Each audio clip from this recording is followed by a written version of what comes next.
আসসালামু আলাইকুম, সবাইকে স্বাগত জানাচ্ছি সংবাদ বিশ্লেষণের আজকের আয়োজনে। সাথে আছি নবুয়ত রহমান। পরিবেশিত হচ্ছে পুষ্টি বাজারের সৌজন্যে। দর্শক, ইসলামী শাসন ব্যবস্থা, ইসলামী রাষ্ট্র কায়েম করতে চায় ইসলামী আন্দোলনের বাংলাদেশের আমির সৈয়দ রেজাউল করিম।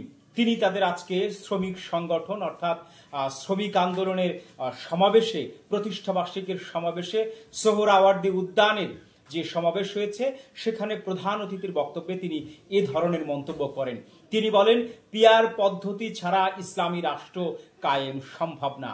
আগামী ত্রয়োদশ জাতীয় সংসদ নির্বাচনে অবশ্যই এই পিয়ার পদ্ধতি বাস্তবায়ন করতে হবে এবং পিয়ার পদ্ধতির মাধ্যমেই নির্বাচন করতে হবে। তিনি নির্বাচন কমিশনকে আহ্বান জানান আগামী জাতীয় সংসদ নির্বাচনে সব দল যেমন অংশগ্রহণ করবে তেমনি পিয়ার পদ্ধতির মাধ্যমে নির্বাচন অনুষ্ঠান করার জন্য তিনি অনুরোধ করেন। তিনি বলেন, আমরা ইসলামের রাষ্ট্র কায়েম করতে চাই।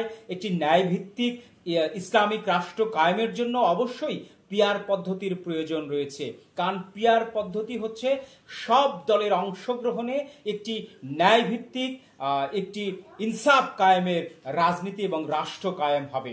তিনি বলেন, ক্ষমতার, লাঠির এবং পেশিশক্তির জোর কমে আসবে এই পিয়ার পদ্ধতির মাধ্যমে, যেখানে ছোট ছোট দলগুলো তাদের আসন পাবে এবং তাদের প্রতিনিধিত্ব থাকবে এবং এককভাবে বাকশাল এবং স্বৈরাচার কায়েম হবে না।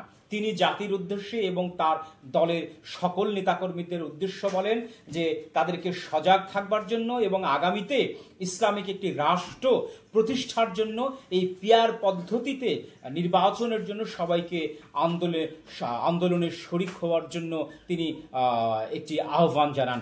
তিনি বলেন, আমরা চাই পিয়ার পদ্ধতি নির্বাচন হোক এবং ইসলামী একটি রাষ্ট্র কায়েম হোক।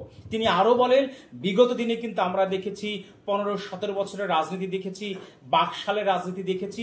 এখন যারা নব্য ফ্যাসিস্ট হতে চায় তাদেরকেও কিন্তু আমরা টার্গেট করছি এবং তারাও আগামীতে যদি সুযোগ পায় তাহলে কিন্তু একক কর্তৃত্ব কায়েম করে আবার সেই ফ্যাসিস্ট আমলে ফিরে যেতে চায়।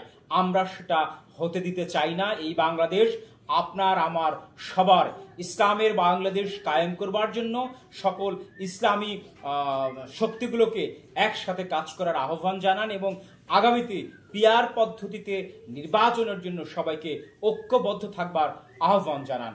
সবাইকে অসংখ্য ধন্যবাদ আজকে এই সংবাদ বিশ্লেষণ শুনবার জন্য, দেখবার জন্য।